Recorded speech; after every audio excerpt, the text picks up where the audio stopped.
They were once the brightest stars in the sky, applauded, adored, untouchable. But when the lights faded, no one looked back. A girl who sang of rainbows, found dead in a rented flat.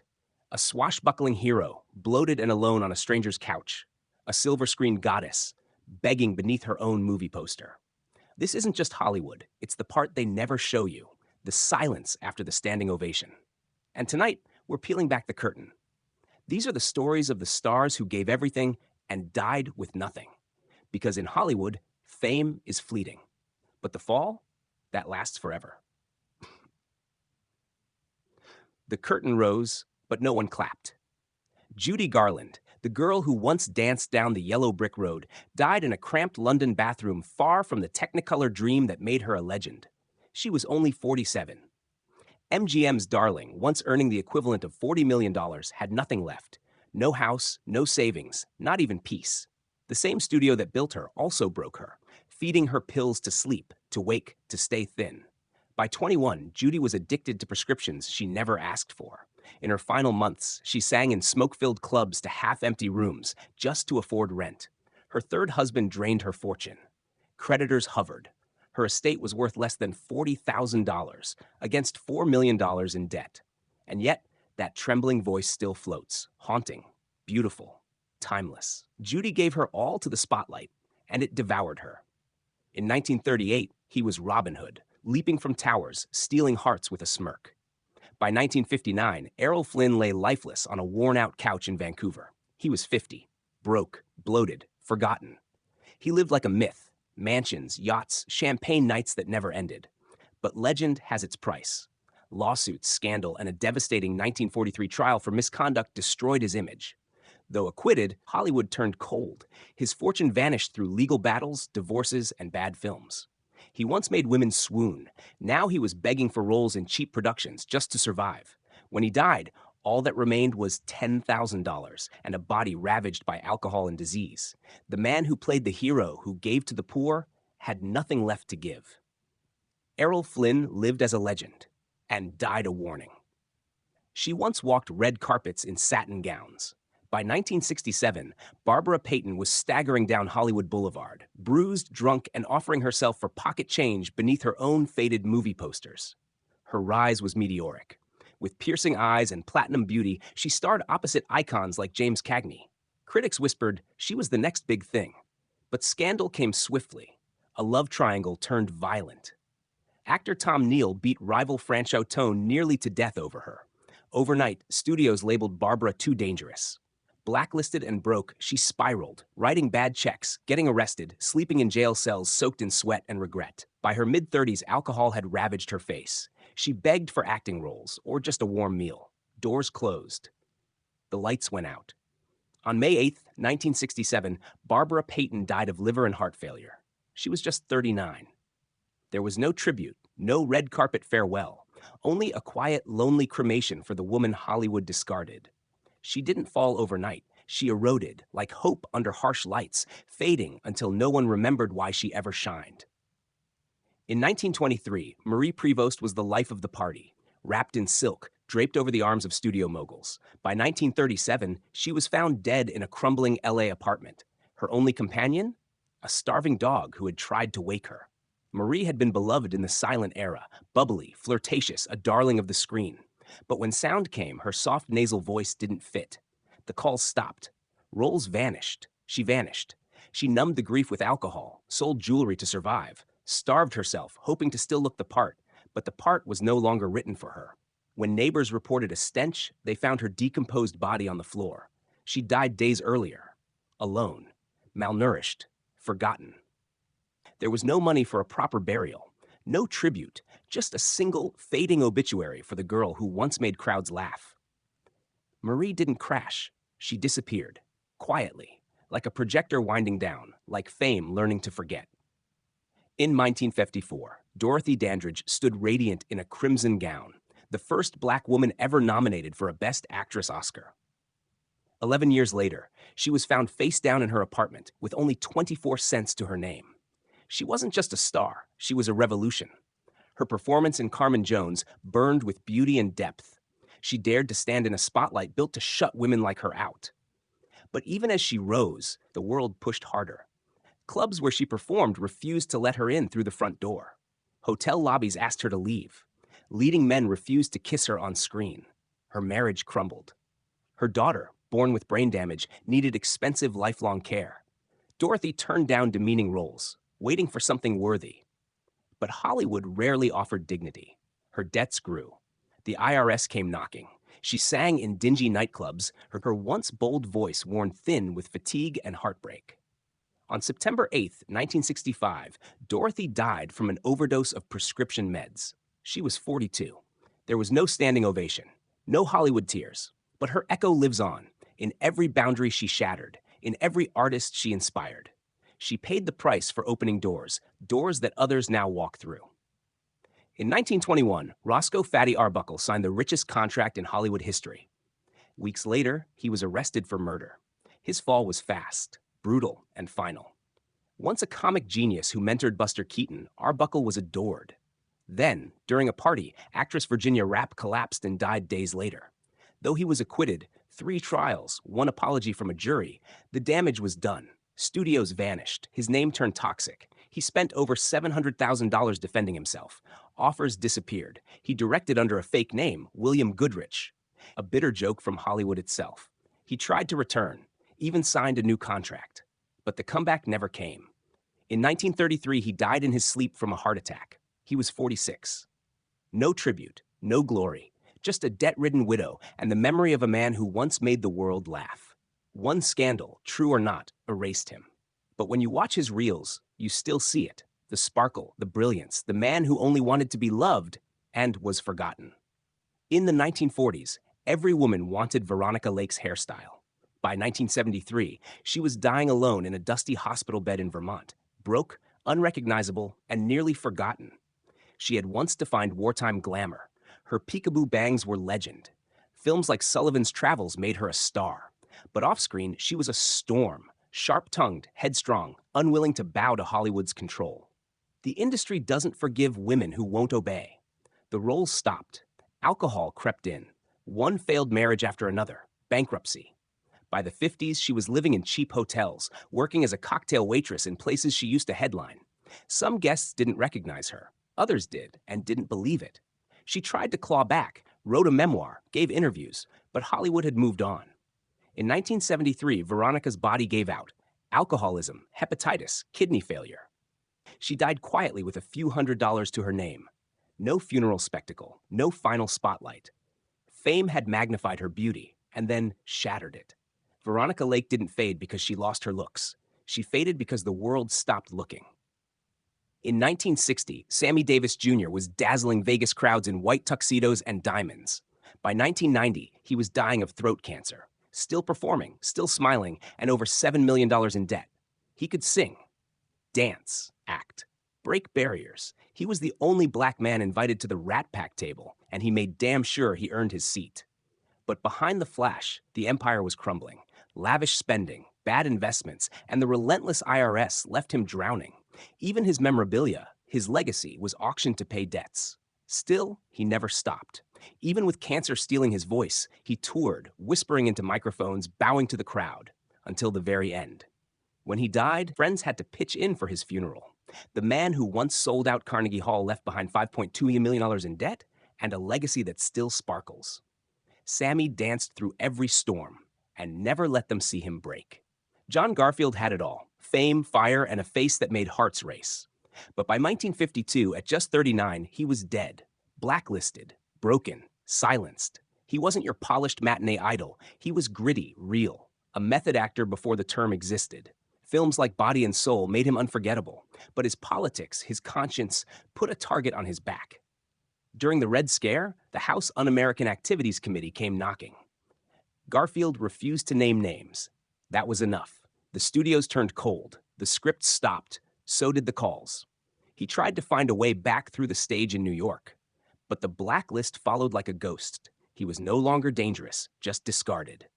On May 21st, 1952, he collapsed in a friend's apartment.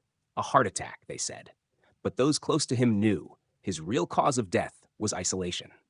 Fear, injustice, John Garfield didn't burn out in scandal. He was buried in silence for daring to speak with honesty in a town built on illusion. In 1931, Bela Lugosi was Dracula, cloaked in velvet, voice like thunder. But by 1956, he died nearly penniless, buried in that same cape because it was all he had left. His thick Hungarian accent had made him iconic. But it also trapped him. After Dracula, he was typecast, forever the monster, never the man. While others found steady work, Bela begged for bit parts in B-movies. Pain and addiction followed. Sciatica forced him onto morphine, then methadone. By the 50s, he was frail, addicted, and broke. He filed for bankruptcy in 1955. His debts outweighed his life, and yet he kept working. His final film, Plan 9 from Outer Space, is remembered for the wrong reasons. But to Bela, it was one last grasp at relevance. He died of a heart attack at 73. Frank Sinatra quietly paid for his funeral. Hollywood didn't send flowers. It sent silence. He was buried in his Dracula cape, not as a joke, but as a final honor. The role that made him was all that remained.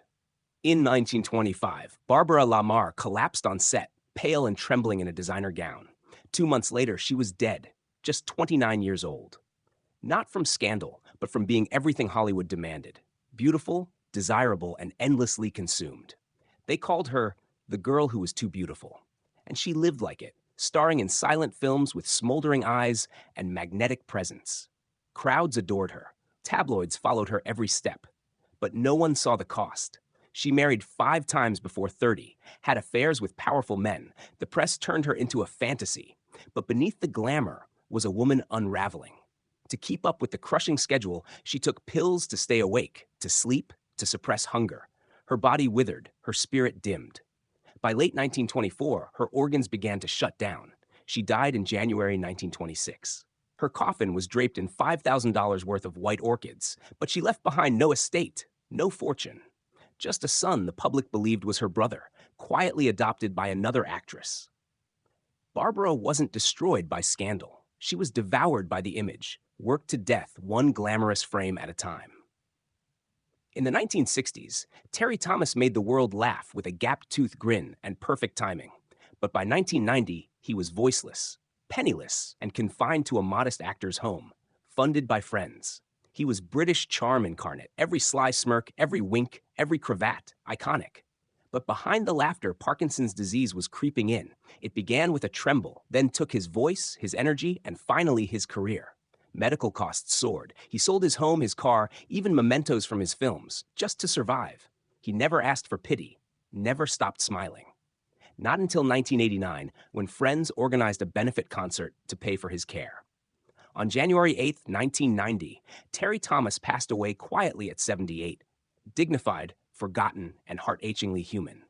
The man who made millions laugh died with barely enough for comfort, but never let the world see him fade. In 1926, Buster Keaton stood atop a moving train in the General, defying death with a blank stare and perfect timing. By the 1930s, he was sleeping in cheap boarding houses, stripped of creative control, nearly forgotten. Keaton wasn't just a comedian. He was a genius, a director, a stuntman, a silent-era visionary whose physical daring still stuns audiences today. He built his own sets, performed every stunt, turned slapstick into poetry. But in 1928, he signed with MGM, a decision he called the worst of his life. They took his freedom, gave him formula. His inventive spirit was crushed under studio rules. Audiences felt it, and so did he. Then came the Depression. His marriage crumbled, alcohol took hold, he lost his home, his savings, was briefly institutionalized. The great Buster Keaton was earning just $100 a week, if he was lucky. But he didn't give up. He sobered, rebuilt. In the 50s, he made a quiet comeback. TV appearances, commercials, small film roles. The world remembered, but the wealth never returned. When he died in 1966, it wasn't in scandal, but in silence. No riches, just modest comfort and a fading echo of the laughter he once inspired. Buster Keaton never smiled on screen, but he gave everything. And even now, when the frame goes quiet, you can still feel him falling perfectly into legend. In 1922, Mabel Normand was America's sweetheart. Funny, fearless, one of the first women in Hollywood to write and direct her own films. By 1930, she was gone. Broke, sick, her name buried in scandal and silence. She'd starred beside Chaplin and Arbuckle. Audiences loved her. Studios trusted her. But everything changed when director William Desmond Taylor was murdered, and Mabel was the last to see him alive. She was never charged, but the headlines did the damage. Then came more chaos. Her chauffeur tied to another murder, whispers of drug rings, dangerous friends. Hollywood turned cold, offers dried up. She tried comebacks, but the world had moved on. She was already battling tuberculosis. Now she had no career, no fortune, and no way back. In her final years, Mabel lived in a sanitarium. She died at 37, quietly. No red carpet farewell, no tribute. She built the road others now walk, but when the scandal came, they erased her. And yet in those old silent reels, you can still hear her, quick, brilliant, joyful. She didn't vanish. She was buried under a century of whispers. In the 1940s, Bud Abbott couldn't walk down the street without hearing someone shout, "Who's on first?" He and Lou Costello were comedy royalty, radio, films, USO tours. They helped sell over $85 million in war bonds. But by 1974, Bud was living alone in a small apartment. His home seized by the IRS, his phone silent. After Costello's death in 1959, Bud tried to keep going. But the magic was gone, and so was the money. The IRS claimed back taxes from war bond work, denying deductions they once praised. He sold everything, house, car, even treasured memorabilia. He had epilepsy, limiting his ability to work. Eventually, he went on TV, asking fans for help. The man who once made the world laugh was now begging to survive. When Bud Abbott died in 1974 at 78, his legacy was undeniable, but his bank account was empty. No statues, no tribute shows, just silence. He was the straight man, the rhythm behind the joke, the one who made others shine. And when the lights went out, he was the first forgotten. In 1937, Frances Farmer arrived at Paramount with ice blue eyes and a fire that couldn't be tamed. By the 1950s, she was strapped to hospital beds, declared insane, not for a crime, but for being too defiant, too brilliant, too herself. She wasn't just talented, she was electric, trained in classical theater, called the future of American acting. But she refused to play nice, challenging directors, mocking the press, questioning everything. Hollywood doesn't tolerate rebellion. She was arrested for drunken outbursts, institutionalized repeatedly. Behind locked doors, her life turned nightmarish. Stories of abuse, forced medication, electroshock. Some whispered even a lobotomy. She was released a shell of her former self. She wrote a book, hosted a small TV show, but the work never truly returned. Neither did the fire. Frances died in 1970 of cancer. No revival, just a quiet death for a woman who had once promised to change everything. Her story isn't just a tragedy, it's a warning that brilliance, when paired with honesty, can be the most dangerous thing in Hollywood. In the 1950s, Clifton Webb glided through Hollywood like a glass of chilled champagne, crisp, elegant, untouched. But in 1966, he died utterly alone, in a silent Beverly Hills home, surrounded by trophies, photographs, and no one to hear him go. He played refined men with razor wit. In Laura, his arched eyebrow stole entire scenes. Audiences adored him. Studios trusted him. But behind that polished charm was a man who kept the world at arm's length. Webb never married, never had children. He lived with his mother, Mabel, into his 70s. She was his confidant, his anchor. When she died in 1960, something inside him unraveled. He stopped attending parties, stopped answering calls. Friends said he became a ghost in his own home. Though he wasn't poor, royalties provided comfort, he died bankrupt in another sense. Emotionally, socially, quietly. On October 13, 1966, Clifton Webb passed away. There was no grand funeral, no crowd, no curtain call. He left behind a perfect image, but no one truly knew the man behind it. Fame promised them everything, and when the spotlight dimmed, memory gave them silence. But if you've listened this far, then their stories didn't vanish. They flicker, they ache, they live. Because even broken stars still shine, if only for those who remember to look.